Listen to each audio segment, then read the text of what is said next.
Salam, selamat pagi, selamat hari Minggu, selamat melayani dan beribadah. Saudara-saudara yang dikasihi Tuhan dan berkat Tuhan, sungguh kita bersyukur pada pagi hari ini kita boleh mendapatkan kesempatan untuk menjalani hidup hari ini, untuk datang kepada Dia beribadah dengan penuh hormat, tertib dan sukacita. Kita mengingat betapa begitu banyak kebaikan Tuhan, cinta kasih Tuhan, penyertaan, pemeliharaan Tuhan atas hidup kita ini. Baik kita pada pagi hari ini datang kepada Tuhan, apapun yang menjadi persoalan hidup kita, beban hidup kita, kesukaran, beban yang begitu menghimpit di dalam hidup kita tetap datang kepada Tuhan. Kita memuji, memuliakan nama-Nya, meninggikan keagungannya dengan penuh sukacita, antusias bersama-sama mengikuti ibadah online yang sederhana pada pagi hari ini. Dimanapun saudara berada, saat ini mari kita bersatu datang kepada Tuhan. Sebelum kita memulai ibadah online pada pagi hari ini, saya ajak saudara-saudara sekalian untuk bersatu datang kepada Tuhan, mohon hikmat, bimbingan, pimpinan Roh Kudus supaya kita dilayakkan datang kepada Bapa di surga yang Maha Kudus. Mari kita terlebih dahulu bersatu.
Amin.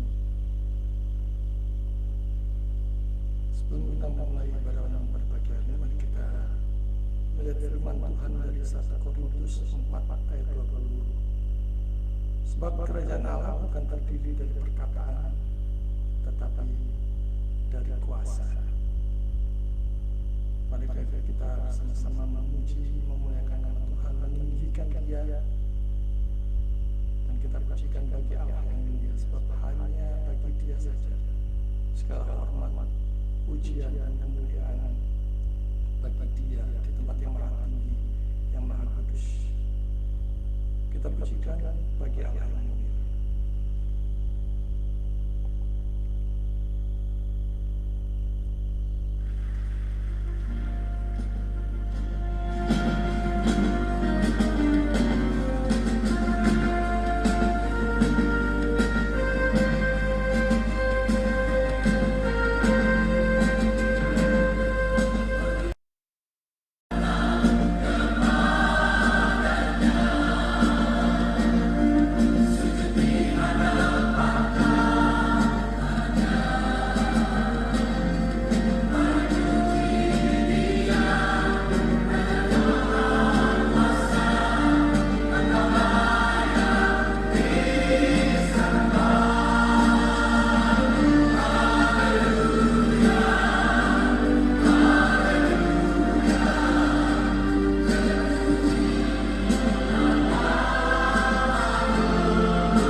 Mari kita teruskan ibadah online pada pagi hari ini.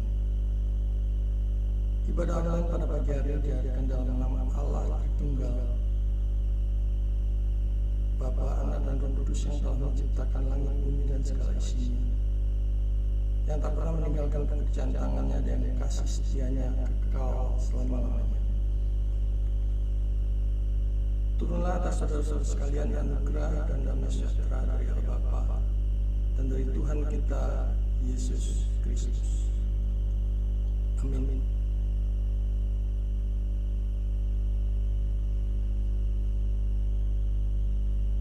Begitu besar kasih Tuhan buat kita, penyertaan, pemeliharaan, perlindungan Tuhan atas hidup kita.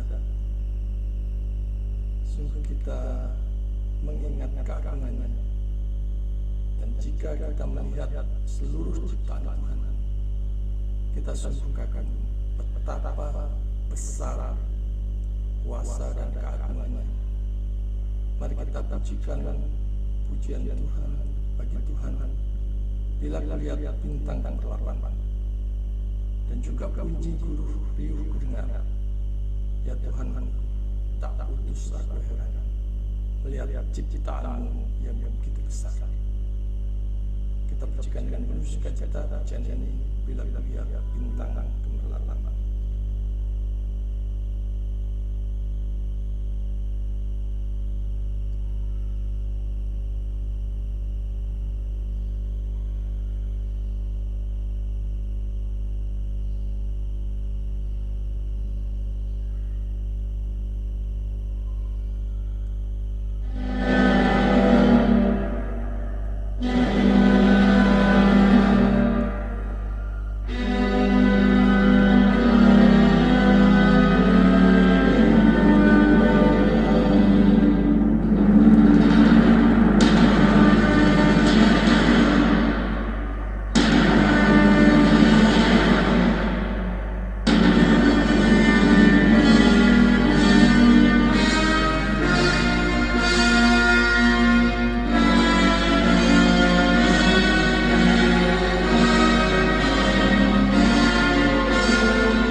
doa pengakuan dosa. Kita berdoa untuk pemberitaan firman Tuhan yang akan kita dengar pada pagi hari ini. Juga kita berdoa untuk persembahan yang sudah kita persiapkan dan akan kita berikan, supaya layak di hadapan Allah yang Maha Kudus. Dan kita naikkan doa syafaat. Mari kita berdoa. Bapa di surga, kami memuji memuliakan kebesaran nama-Mu, keagungan nama-Mu. Sungguh besar Engkau, ya Tuhan Juru Selamat dan Penebus kami. Kami sungguh bersyukur pada pagi hari ini boleh datang di hadapan-Mu yang Maha Kudus.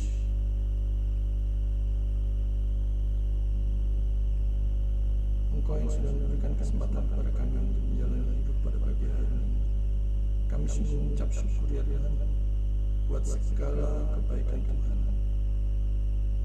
penyertaan, pemeliharaan, perlindungan, pertolongan Tuhan. Terlebih-lebih lagi saat kami mengalami kesukaran, problem, beban hidup. Tuhan, terima kasih. Kami bersyukur Engkau tidak pernah lepas dari kami. Bahkan Kau memberikan hikmat-Mu dalam kami melangkah keputusan. Bapa, terima kasih.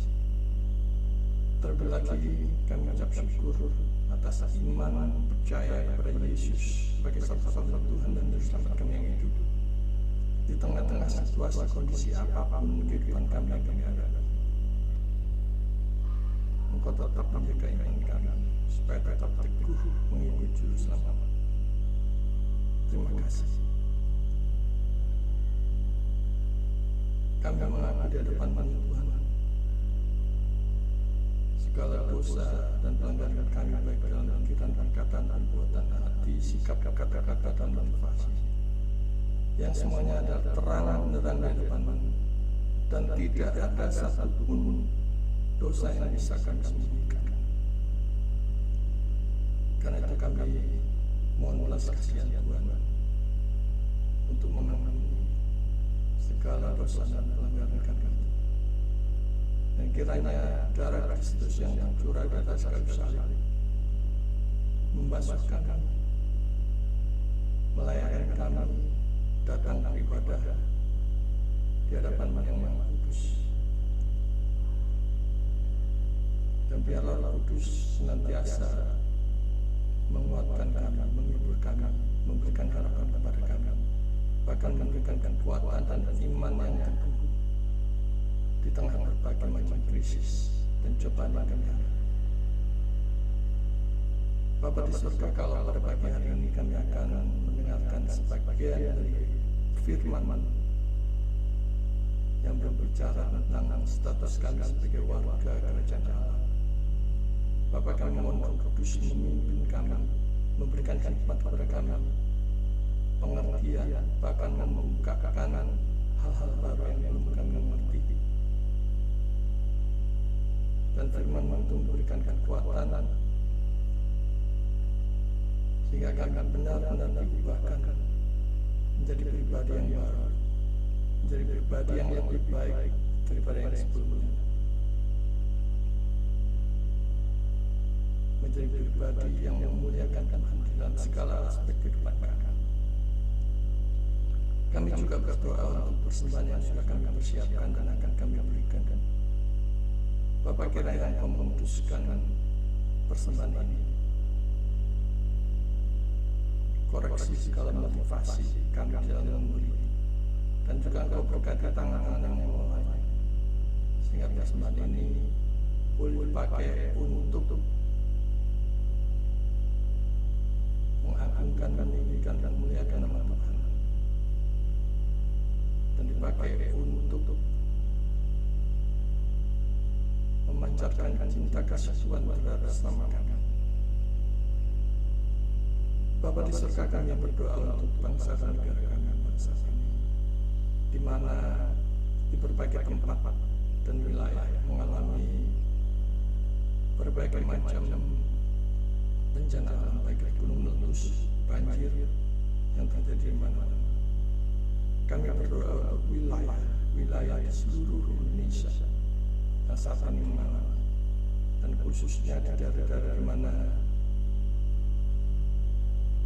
umat Tuhan mengalami dan terdampak.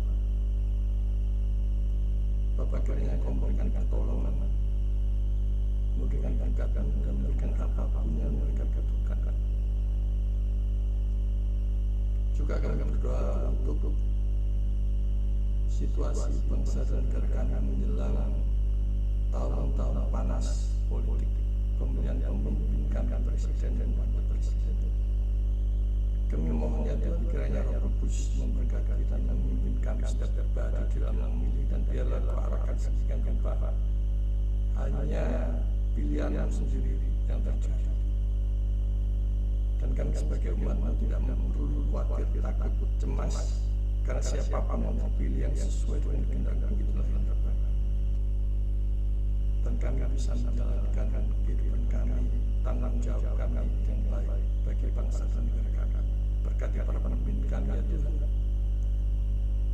supaya mereka bekerja dan takut akan Tuhan.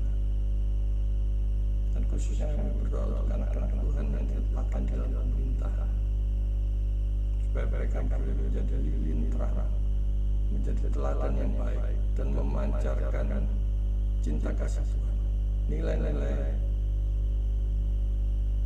kekristenan yang begitu agung, yang begitu meninggikan Tuhan, dan menjalankan segala jabatan, posisi kedudukan mereka dengan takut akan Tuhan.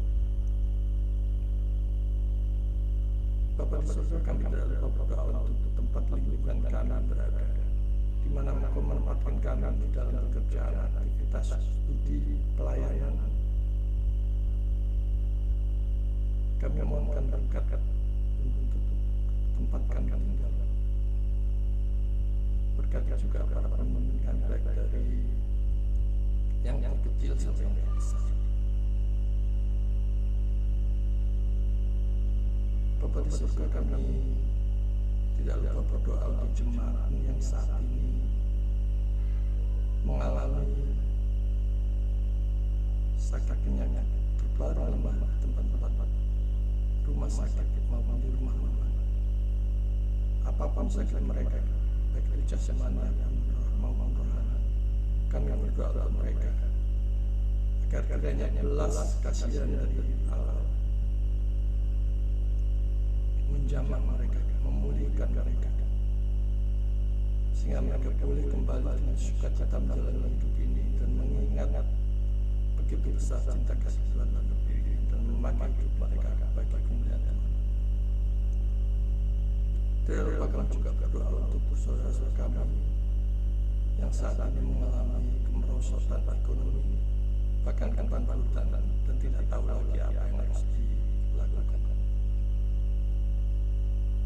Tuhan, kiranya Engkau memberikan hikmat pertolongan kepada mereka, memulihkan kondisi perekonomian mereka, bahkan memberikan hikmat apa yang harus mereka lakukan dan kerjakan dan jalankan.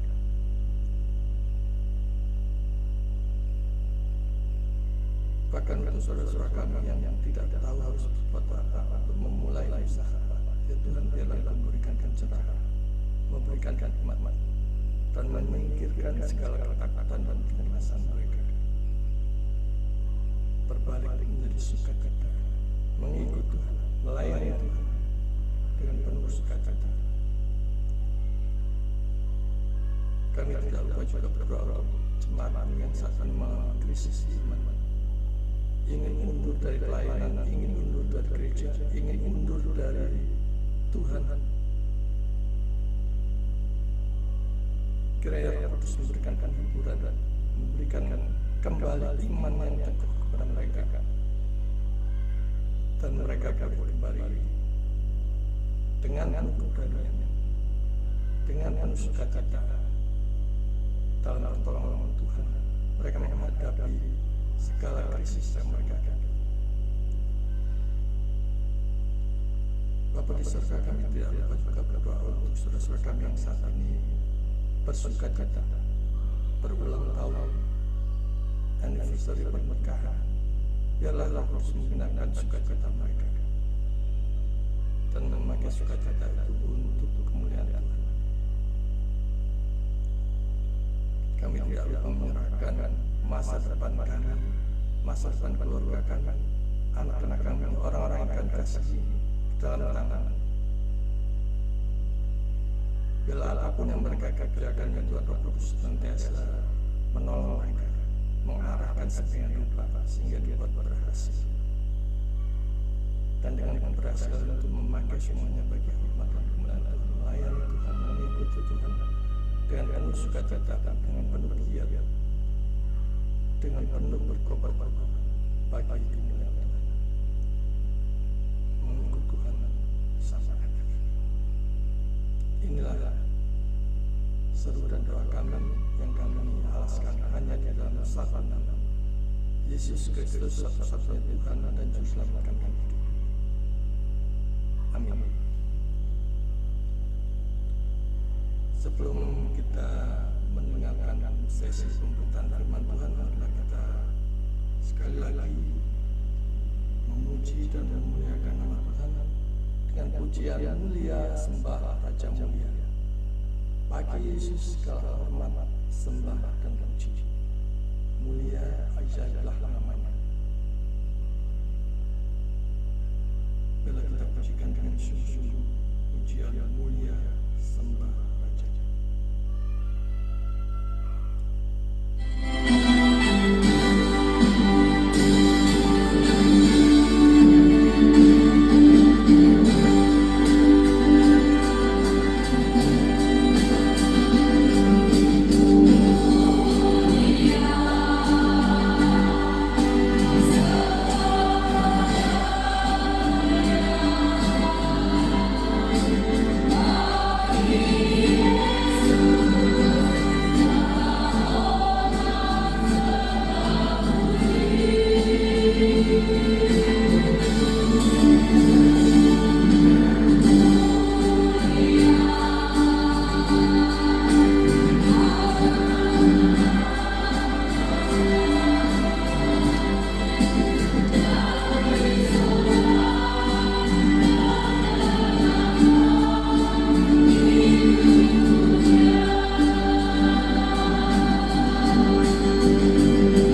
Persiapkan 1 Petrus 2 ayat 11 sampai 17. Peringatan untuk hidup sebagai hamba Allah.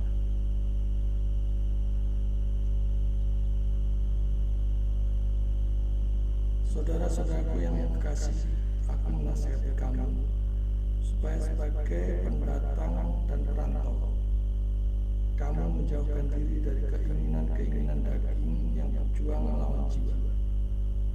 Milikilah cara hidup yang baik di tengah-tengah bangsa-bangsa bukan Yahudi, supaya apabila mereka memfitnah kamu sebagai orang durjana, mereka dapat melihatnya dari perbuatan-perbuatanmu yang baik dan memuliakan Allah pada hari Ia melawan mereka.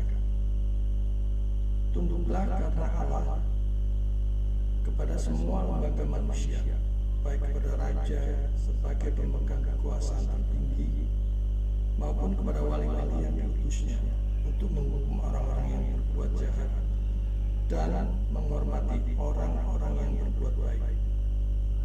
Sebab inilah kehendak Allah, yaitu supaya dengan berbuat baik kamu membungkam kepicikan orang-orang yang bodoh.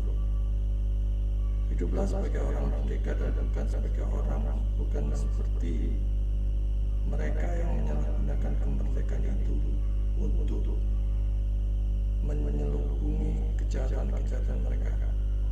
Tetapi hiduplah sebagai hamba Allah.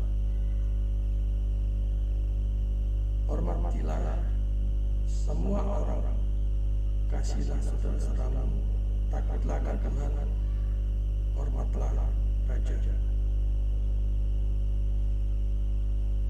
Saudara-saudara yang dikasihi Tuhan, warga kerajaan Allah memuliakan Allah. Orang yang sudah di dalam Tuhan bukan lagi hidup untuk diri sendiri, tetapi hidup bagi Allah, menomorsatukan Allah, memprioritaskan Allah di dalam hidupnya.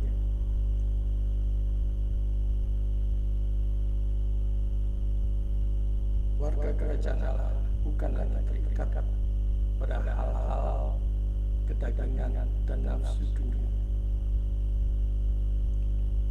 baik itu harta benda, materi, kekayaan, kehormatan, kemuliaan, dan mereka tidak melekat pada hal dunia yang sementara dan fana.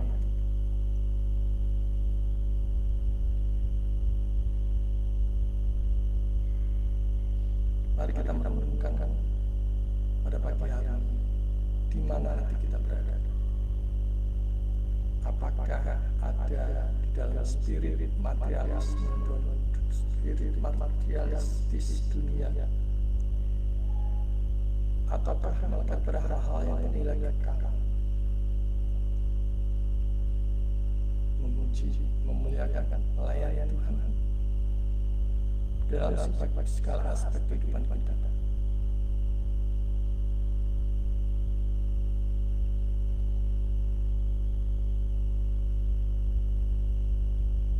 Dikatakan firman Tuhan di bagian awal tadi bahwa sebagai umat Tuhan, sebagai orang percaya,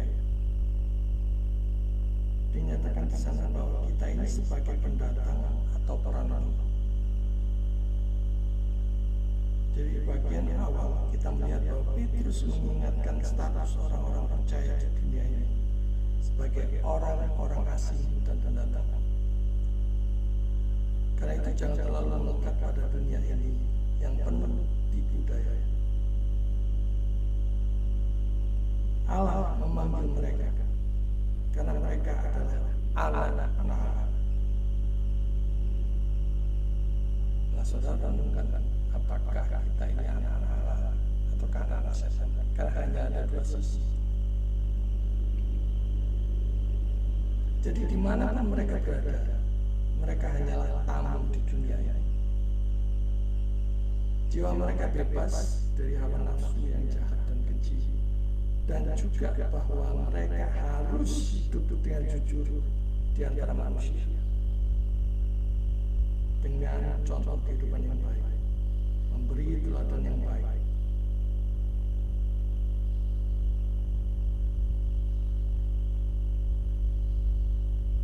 korupsi merajalela dan sudah menjadi hal yang biasa bagi orang-orang dunia, tetapi tidak bagi orang-orang percaya. Maka dia harus hidup jujur di hadapan Tuhan. Apapun yang dia lakukan Tuhan tahu. Maka seharusnya orang-orang percaya ditempatkan Tuhan dimanapun juga. Tidak perlu disupervisi atau diawasi atasan dan begitu detail. Karena dia percaya bahwa Allah melihat segalanya, bahkan motivasi yang paling dalam apa yang harus dia lakukan, kerjakan. Apakah memuliakan Tuhan ataukah hanya akan mempermalukan diri. Bukan hanya untuk mengkonfirmasi kesalahan, tetapi terlebih lagi untuk mendapatkan mereka yang tidak percaya kepada Allah, untuk mengenal Allah yang benar di dalam juru selamat, dan untuk memanggil mereka menjauh dari nafsu birahi kedagingan dunia ini.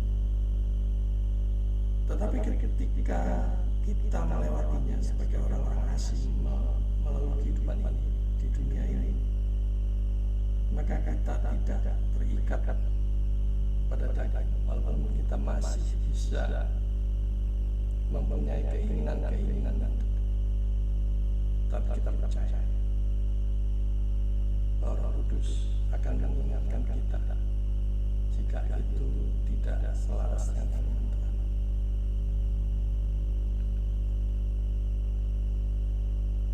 Jadi orang-orang percaya ini sebenarnya orang-orang Kristen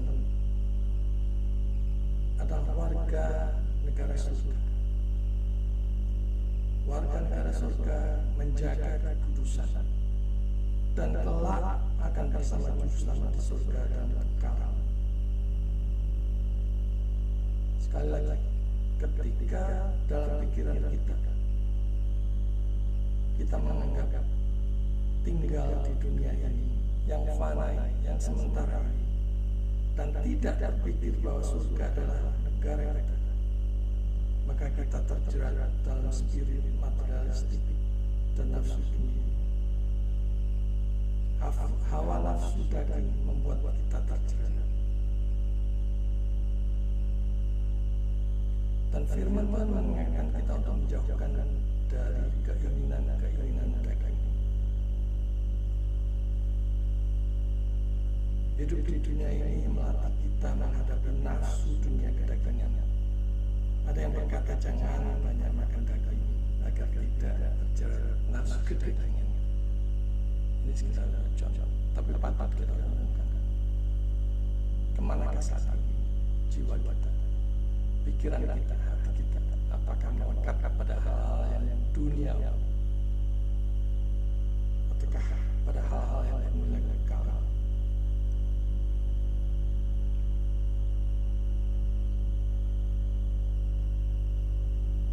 Kita berbicara tentang hawa nafsu dan kedagingan, keinginan daging.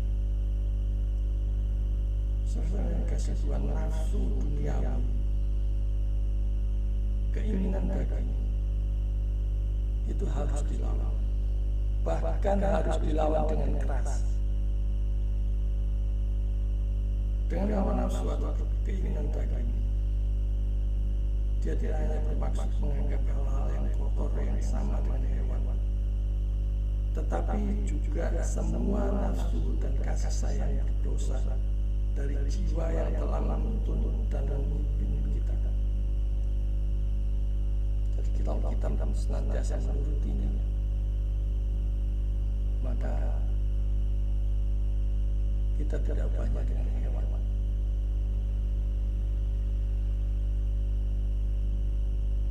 Setiap pemikiran tentang daging yaitu sifat yang abadi adalah permusuhan terhadap Allah. Roma 8 ayat 7. Dan kita diminta untuk menjauhi dosa-dosa dan datang dengan pertobatan. Kita sadar bahwa kita adalah orang berdosa dan tidak ada satu bagian pun dari diri kita yang tidak tercemar oleh dosa. Baik itu pikiran dan hati, perkataan, sikap dan motivasi kita sudah tercemar. Karena itu Juru Selamat setiap saat.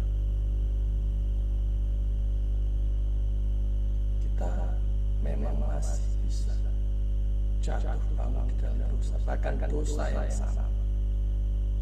Tetapi bedanya dengan orang-orang dunia, kita sudah memiliki Juru Selamat yang sudah menanggung semua dosa-dosa itu. Dan kerangka pikiran setiap orang percaya harus dipenuhi dengan pertobatan dan sadar akan keberdosaannya yang membutuhkan penebusan Kristus. Darah Kristus itulah yang menyucikan kita, yang memuduskan kita. Kristuslah yang melayakkan kita datang di hadapan Allah yang Maha Kudus. Bukan kesalahan kita, apapun kesalahan kita, apapun perbuatan baik kita, itu seperti kain cemar perempuan di hadapan Allah yang Maha Kudus. Bahkan manusia yang terbaik, generasi yang terpilih, umat manusia, umat Allah, perlu ditabiskan secara khusus untuk menjauhkan diri dari dosa-dosa yang terburuk dan nafsu birahi yang paling merusak jiwa manusia. Jadi sekali lagi, nafsu dunia ini harus ditekan. Saya bisa perhatikan kan, kuda itu kalau sudah begitu keluar dari kandang dia merasa bebas, liar. Kalau tidak ada kekang, dia akan jalan lari kemana-mana.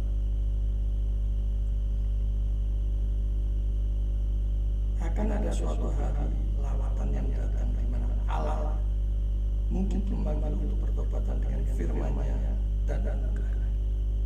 Ingat, kita ini sudah tercemar oleh dosa.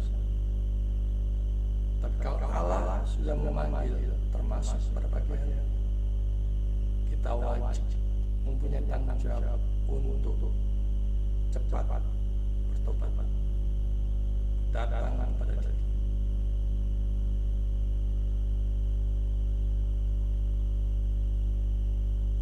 Dan kalau Dia sudah memanggil, maka banyak yang akan memuliakan Dia. Dan kehidupan kudus umat-Nya akan mendorong pada suatu perubahan yang bahagia. Seorang menginginkan perubahan menjadi pribadi yang baik, datang kepada Kristus. Surga dikatakan menjadi pribadi yang sama sekali baik, yang memuliakan Dia, yang memiliki selera rohani, bukan pada yang sia-sia,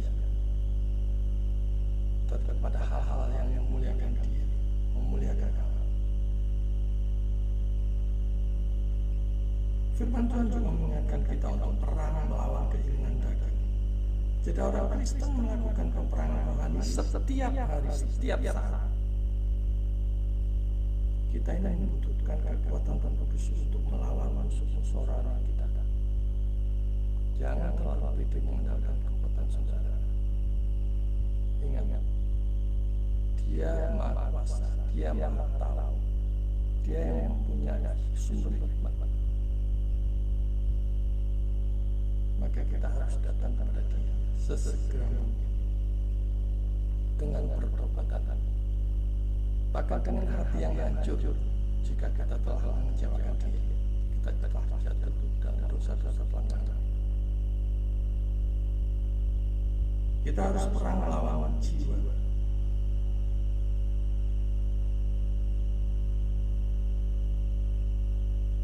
Mereka tidak boleh memenuhi keinginan daging. Tidak boleh ada satu inci pun kita berikan kesempatan untuk kuasa-kuasa kegelapan masuk ke dalam hati kita. Ingat, kalau kita memberikan kesempatan membukakan satu inci, Dia akan meminta 1 meter. Kalau kita bukakan 1 meter, Dia akan meminta seluruh hati, jiwa, pikiran kita, supaya Dia bisa bebas menguasai kita. Dan jangan biarkan kita harus menundukkan nafsu dunia. Allah membuat jiwa menjadi antagonis bagi daging. keinginan untuk dagang setiap kali jiwa menyetujuinya akan menyebabkan kebinasaan. Ingat, upah dosa adalah maut. Kecerobohan kita menghindari musuh rohani yang olehnya kita memahami bahaya bagi tubuh dan jiwa kita. Kita seringkali membiarkan musuh-musuh melukai jiwa kita untuk menghancurkan kita.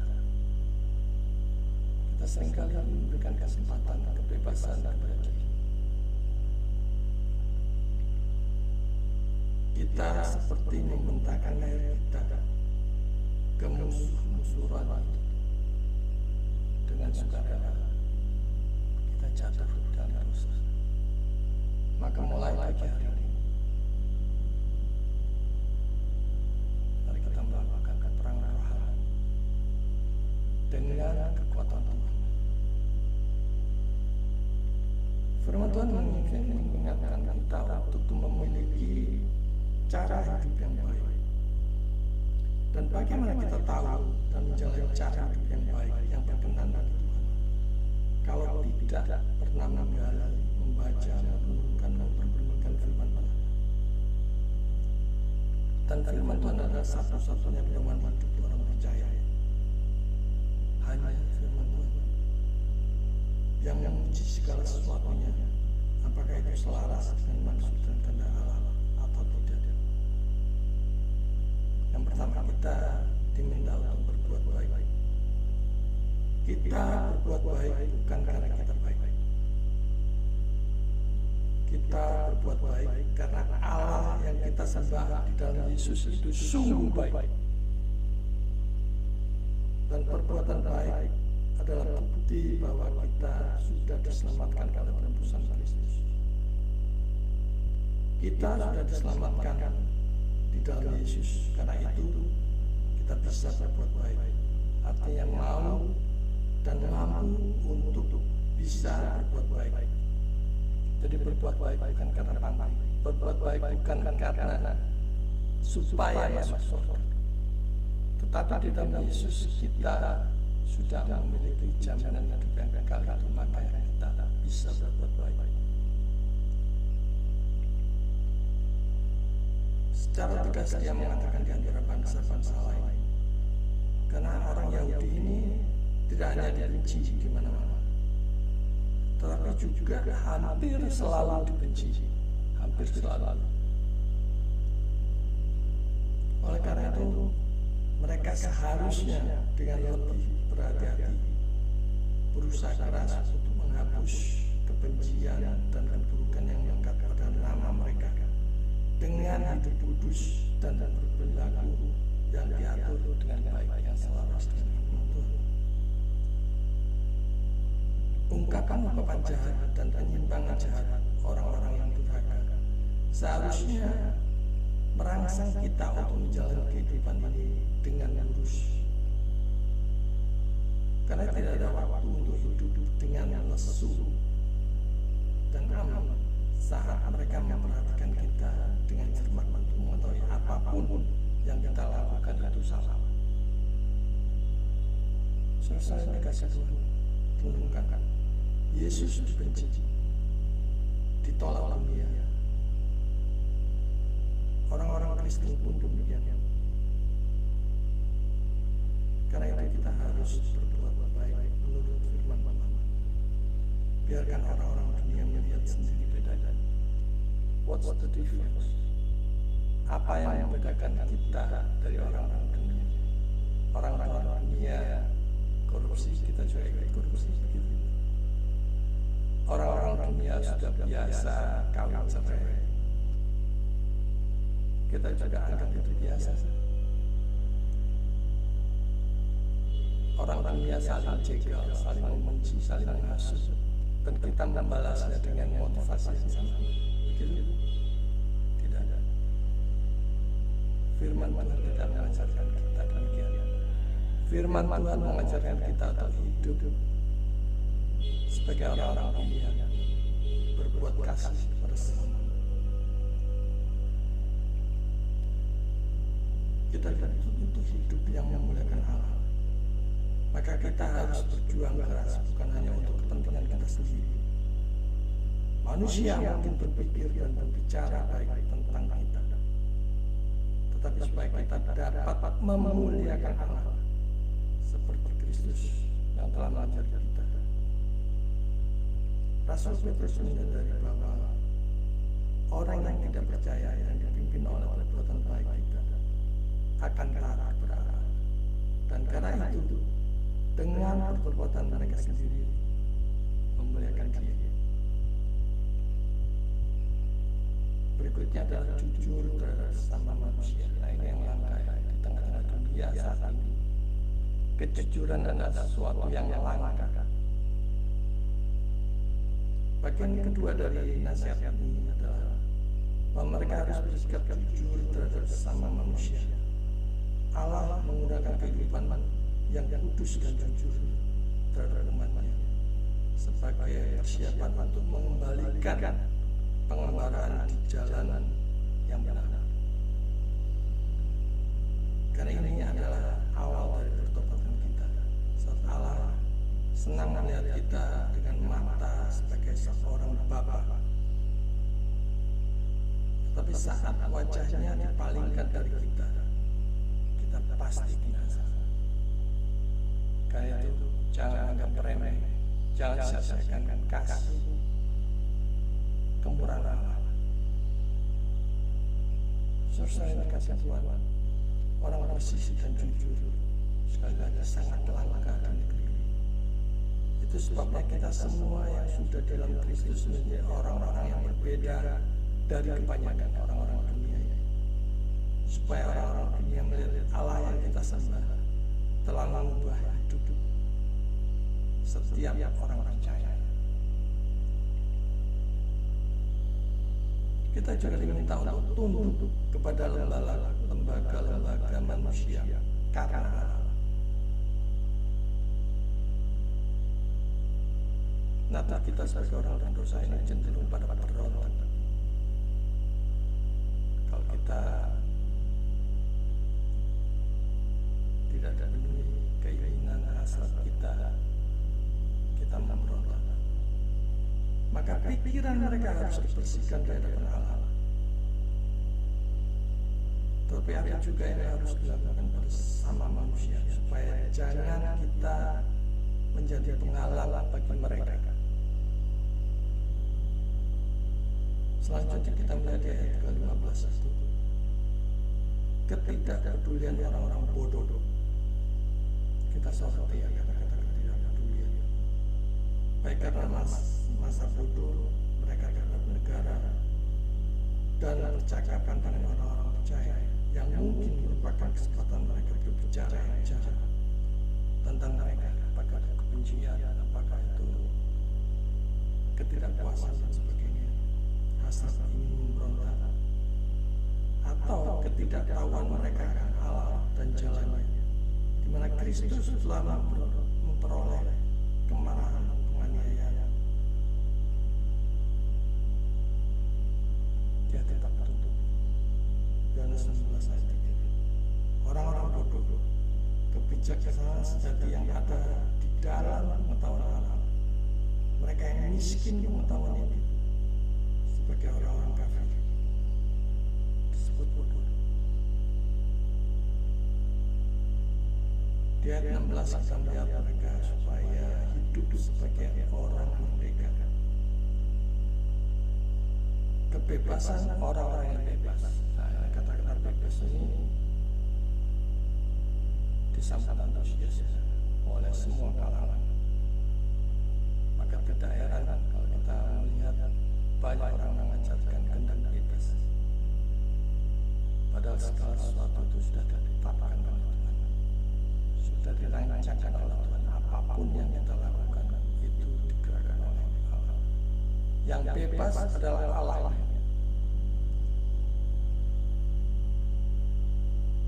Sebagai orang-orang bebas, kita diminta untuk tidak menggunakan kebiasaan untuk jubah kedengkian, tetapi sebagai hamba Allah.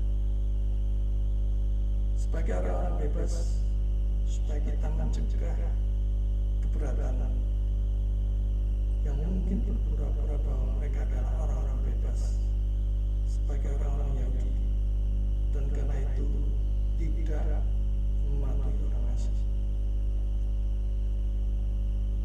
Tidak ada satu pemerintahan pun yang tidak terjadi karena rancangan dan ketetapan Tuhan. Selalu ingat itu. Maka siapapun yang terpilih di dalam pemilu ke depan, kita tidak perlu cemas, takut atau berkhawatir, karena semua sudah aman di dalam kontrol kendali Allah yang Maha Kudus, Allah yang Maha Kuasa. Yohanes 8 ayat 33, dan telah dibebaskan oleh Kristus. Terlebih lagi kita yang percaya, kita yang dibebaskan dari hal-hal yang buruk itu. Hiduplah sebagai hamba Allah. Mereka memang telah bebas, tetapi dari dosa-dosa dan bukan dari kebenaran, bukan dari ketaatan kepada hukum Allah yang membutuhkan ketundukan kepada hakiman ini, karena mereka masih hamba-hamba Allah dan tidak menggunakan kebebasan untuk menutupi atau meringankan kejahatan, memaafkan diri sendiri dari ketaatan kepada atasan-atasan oleh suatu kebebasan Kristen yang berpura-pura. Meskipun ketika engkau bebas dari dosa, namun engkau tidak bebas dari tugas. Allah bertanggung jawab, Allah berdaulat, manusia bertanggung jawab. Maka kita wajib percaya kepada Juru Selamat, percaya kepada Injil, wajib melakukan hal-hal yang terbaik bagi Tuhan. Sekalipun itu yang terjadi adalah ketetapan tentang Tuhan yang sempurna. Jadi sebagai hamba Allah masih terikat untuk mematuhi dan penguasa-penguasa di dalam diri. Saudara-saudara yang menentukan dengan orang-orang yang berhawa kebencian dan hasut sana hasut sini untuk mencapai tujuannya. Maka di pemerintahan, kedudukan, jabatan, renungkan baik-baik. Apakah ini diperkenan Tuhan? Apakah ini selaras dengan firman Tuhan? Renungkan sendiri. Apakah motif tujuannya mulia? Kalau itu mulia, maka caranya juga harus yang mulia. Saya termasuk orang yang menentang begitu banyak praktek-praktek PSDT seminar yang mencapai tujuan sekedar akreditasi dengan menghalalkan segala cara, main sulap nilai dengan cara-cara yang kotor, hanya supaya akreditasinya bagus.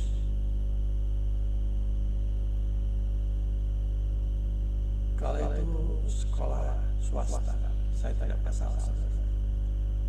Tapi bahwa itu menyangkut sekolah teologi dan menghalalkan cara yang kotor untuk sekedar supaya akreditasi baik. Ingat, Tuhan mengetahui. Saudara khususnya yang bergerak di bidang pendidikan, administrasi pendidikan, ingat, Tuhan tahu semua motivasi saudara, apa yang saudara kerjakan. Kalau saudara ini baik untuk memuliakan Tuhan, maka caranya dan motivasinya juga harus baik dan benar di hadapan Tuhan. Ini yang pentingnya. Takutlah akan Allah, hormatilah raja. Atau kalau negara kita, hormatilah pemimpin kita, presiden kita.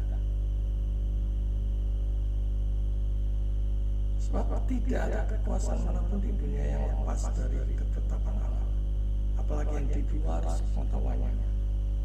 Karena itu hormat terhadap raja dan penguasa adalah hormat kepada Allah yang telah menetapkan dan mengatur segala sesuatunya. Sikap ini juga bisa diaplikasikan untuk tunduk kehormatan patuh kepada atasan, pemimpin ataupun majikan di tempat kita kerja. Dengan meyakini bahwa hati mereka ada di dalam genggaman tangan Tuhan. Karena itu kita bisa bekerja dengan rajin, dengan tekun, dengan giat, dengan semangat dan sukacita, bukan semata-mata untuk mereka, tetapi untuk melakukannya bagi Tuhan. Ini adalah etos kerja tertinggi dari orang Kristen, orang percaya yang begitu mulia. Dan tidak ada etos kerja yang lebih tinggi dari itu. Bekerja dengan takut akan Tuhan.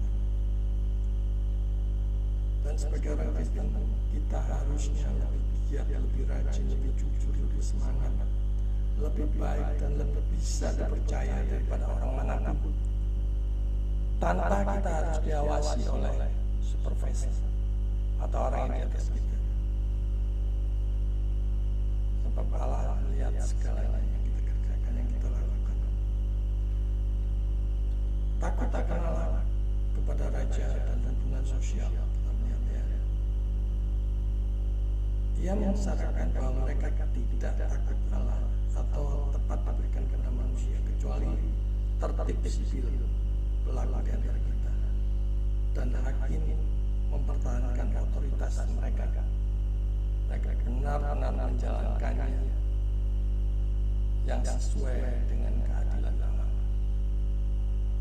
Standarnya adalah firman Tuhan. Tawaran kehormatan akan diberikan untuk semua. Dan ia menjelaskan bahwa tidak ada yang diabaikan. Karena itu adalah ajaran umum yang mengacu pada hubungan sosial manusia. Sekarang kita menyoroti kata kehormatan. Kata kehormatan memiliki arti yang lebih luas dalam bahasa Ibrani. Kata ini menyampaikan bahwa kita harus memupuk sejauh yang kita bisa untuk membangun perdamaian dan persahabatan bagi semua orang, tanpa terkecuali baik kaya dan miskin, agama manapun, berhubungan dekat dengan orang lain. Jadi ia berbicara tentang kasih tertentu di mana kita diperintahkan untuk memiliki rumah tangga iman yang baik, karena kita terhubung dengan mereka dengan suatu hubungan yang dekat. Dan Petrus tidak menghilangkan hubungan ini, tetapi pada saat yang sama secara tegas ia menyebutkan raja atau pemimpin, karena itu lebih dari bentuk lain dari pemerintah yang tidak disukai, dan di bawah itu bentuk lain disertakan. Bandingkan dengan mereka yang terus-menerus mencaci maki pemerintah, tapi tidak memberikan pemikiran solusi, terlebih lagi melakukan sesuatu yang berguna, yang berdampak bagi masyarakat banyak. Motif untuk apa? Menghormati raja atau pemimpin atau presiden di tempat kita. Meskipun sudah harus dianggap khusus, namun seharusnya ini tidak mencegah kasih yang diperluas untuk seluruh umat manusia. Meskipun di dalam Kristus kita ini adalah orang pilihan, apakah itu berdampak bagi orang-orang sekitar kita, lingkungan kita, bangsa dan negara kita? Bahwa kehormatan diberikan kepada raja adalah hasil dari takut akan Allah dan kasih kepada sesama. Karena itu harus dihubungkan dengan mereka seolah-olah barang siapa takut akan Allah, mengasihi saudara-saudara dan seluruh umat manusia sebagaimana ia seharusnya, dan juga akan memberikan kehormatan untuk raja-raja atau para pemimpin kita. Maka kita harus tahan tindih berdoa bagi kebaikan para pemimpin kita. Doakan yang terbaik untuk para pemimpin dan lembaga-lembaganya. Ketidaksetujuan atau ketidaknyamanan kita atas kebijakan-kebijakan mereka tidak berarti kita boleh mencaci maki seenaknya. Lebih baik kita mendoakan mereka dan berbuat sesuatu untuk negeri ini ketimbang membuat kekacauan dan merugikan orang banyak. Demo di mana-mana itu merugikan. Jalan menjadi macet, orang terlambat kerja. Yang demo pun juga akhirnya tidak kerja. Lebih baik kita mendoakan mereka, para pemimpin kita, para pembuat kebijakan, daripada merugikan orang banyak. Menghormati mereka, para pemimpin kita, semata-mata karena kita menghormati Allah yang berdaulat penuh atas segala sesuatu, bahkan atas hidup kita ini. Saudara saya yang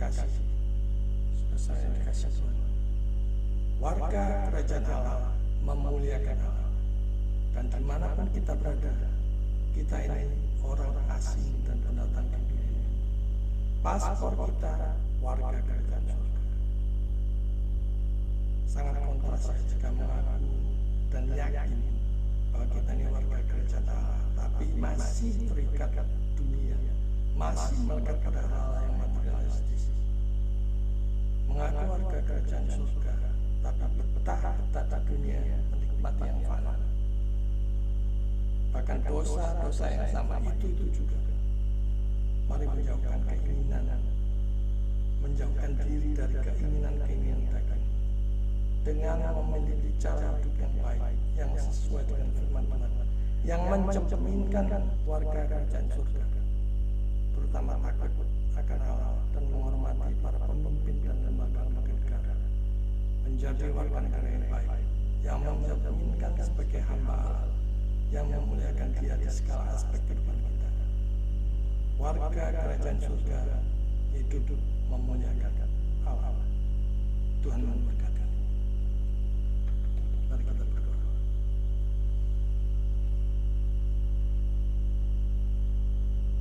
Bapa di surga, kami mengucap syukur atas firman pada pagi hari ini yang mengingatkan kami untuk hidup sebagai hamba Allah, untuk hidup taat akan Tuhan. Apapun yang kami kerjakan, apapun yang kami lakukan, Bapa kiranya Roh Kudus menguatkan kami, bahkan memberikan kami kemampuan untuk hidup yang selaras dengan firman Tuhan. Pada pagi hari ini kami mau berkomitmen, mau bertekad untuk memakai segala aspek kehidupan yang kami jalani untuk memuliakan Tuhan, baik itu studi, bisnis, usaha, kerjaan kami, aktivitas kami, hobi kami, supaya kami tidak lupa untuk memuliakan Tuhan.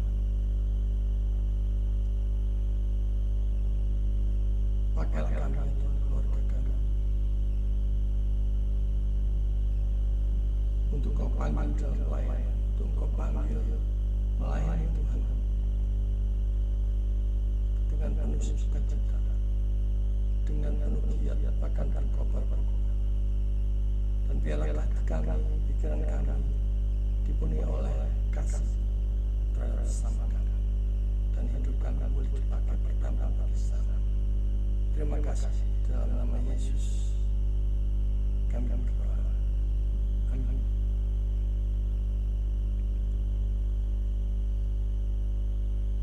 Bersyukur kita sudah mendengar pemberitaan firman Tuhan, dan kita akan meresponnya dengan memberikan persembahan. 1 Tawarik 16 ayat 29. Berilah kepada Tuhan kemuliaannya, bawa persembahan dan masuklah menghadap Dia. Sujudlah menyembah kepada Tuhan dengan perhiasan kekudusan. Mari kita persiapkan persembahan kita sambil kita mendengarkan pujian hidup kita yang benar.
Saudara-saudara yang dikasih Tuhan, mari kita hidup sebagai hamba Allah.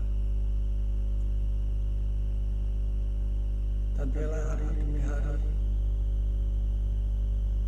kita disertai oleh Roh Kudus untuk mengerjakan apa yang baik bagi Tuhan. Kita akan mengakhiri ibadah online pada pagi hari ini. Mari kita kembalikan segala hormat, pujian, dan kemuliaan bagi Tuhan yang Maha Tinggi. Kita pujikan doksologi.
Saudara yang dikasih Tuhan, arahkanlah hati dan pikiranmu kepada Tuhan dan terimalah berkat-Nya.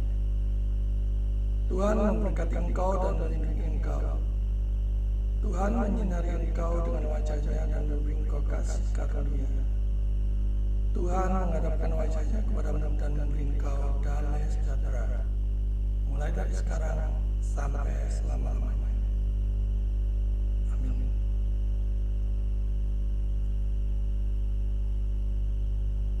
Ibadah selesai, dan silakan saudara bersatu pribadi mengucap syukur kepada Tuhan.